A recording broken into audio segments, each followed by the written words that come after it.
കണ്ണൂരപ്പം ഉണ്ടാക്കുന്നതിന് വേണ്ടി ഒരു ഗ്ലാസ് പച്ചരി 4 മണിക്കൂർ കുതിർത്തതിന് ശേഷം നല്ലപോലെ കഴുകി അതിന്റെ വെള്ളം ഊറ്റിക്കളഞ്ഞ് ഒരു മിക്സിയുടെ ജാറിലേക്ക് ഇട്ട് കൊടുത്തിട്ടുണ്ട്. ഇനി ഇതിലേക്ക് അരിയെടുത്ത അതേ ഗ്ലാസ്സിന് 3/4 ഗ്ലാസ് ചോറും 1/2 ഗ്ലാസ് പഞ്ചസാരയും 1/4 ഗ്ലാസ് മൈദയും പിന്നെ മധുരം ബാലൻസ് ചെയ്യുന്നതിന് വേണ്ടി കുറച്ച് ഉപ്പും പിന്നെ ഒരു 1/2 ഗ്ലാസ് വെള്ളവും കൂടി ഒഴിച്ച് നല്ലപോലെ ഒന്ന് അരച്ചെടുക്കാം. അരി ഞാനിവിടെ നന്നായിട്ട് അരച്ചെടുത്തിട്ടുണ്ട്. ഇതിപ്പോൾ മാവ് കുറച്ച് കട്ടിയായതുകൊണ്ട് ഒരു 3 ടേബിൾ സ്പൂൺ വെള്ളവും കൂടി ചേർത്ത് കൊടുക്കുന്നുണ്ട്.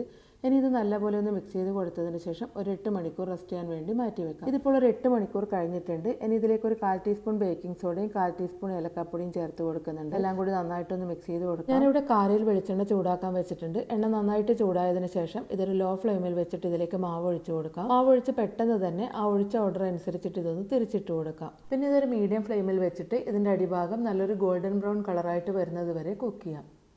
ഇനി ഇതേ രീതിയിൽ തന്നെ മുഴുവൻ അപ്പവും റെഡിയാക്കി എടുക്കാം.